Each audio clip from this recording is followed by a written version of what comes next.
พ่อแม่พี่น้องป้องปรายเบิดซุคนเนาะ FC ทางช่องเบาภูมิบ้านนาเนาะมื้อนี้เบาภูมิบ้านนาก็สิมาตามแนวทางให้พี่น้องคือเก่าเนาะสำหรับ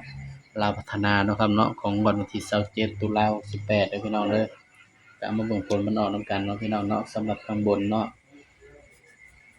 412เนาะออก412แล้วก็ข้างล่างออก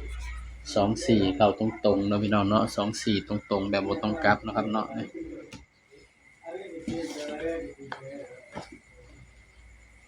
ก็เข้าที่24ตรงๆแบบบ่ต้องกลับเลยเนาะพี่น้องเนาะสำหรับอันนี้คือชุดสรุปเนาะพี่น้องเนาะนี่ชุดสรุปเนาะพี่น้องเนาะนี่เข้า24แบบบ่ต้องกลับเลยเนาะพี่น้อง4224นี่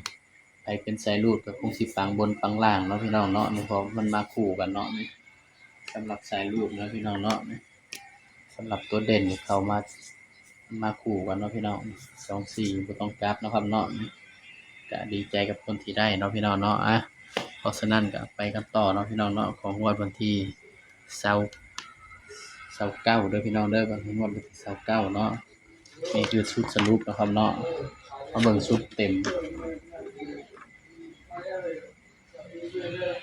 สำหรับชุดเต็มเนาะพี่น้องให้เด่น678เนาะก็ถือว่ารุดเนาะพี่น้องเนาะสำหรับชุดเต็มเนาะ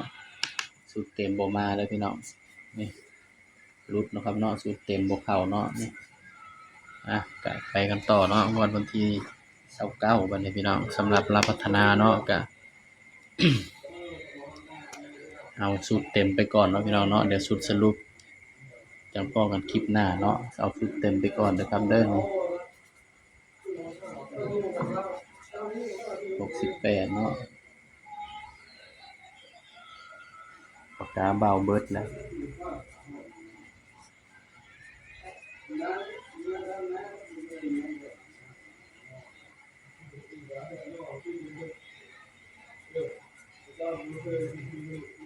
ปากกาจางเลยเนาะพี่น้องเนาะนี่โอ้ยปากกาจะเบิดแล้ว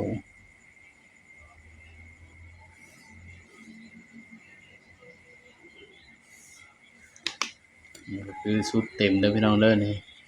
สำหรับมาเบิ่งเด่นนำกันเนาะสูตรเต็มสูตรสรุปต้องรอคลิปหน้านะครับเนาะอันนี้เอาสูตรเต็มไปก่อนเด้อพี่น้อง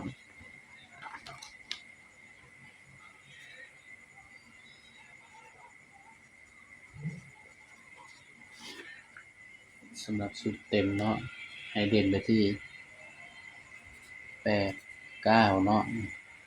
7คือตัวรองเนาะพี่น้องเนาะเด่น7เด่น8กับ9เด้อพี่น้องเด้อนี่คือสูตรเต็มนะครับเนาะส่วน8ก็คือตัวรองเนาะพี่น้องเนาะก็มาจับคู่นำกันบาดนี้พี่น้องจับ8ก่อนนะครับเนาะ81 82 84 91 92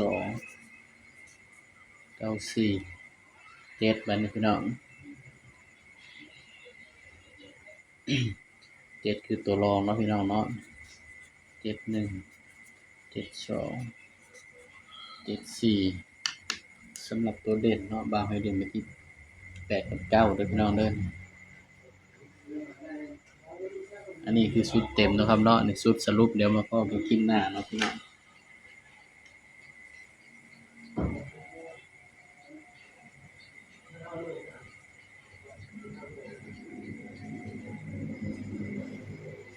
ชุด3ตัวนิดเดียวนะครับเนาะสำหรับ3ตัวพี่น้อง463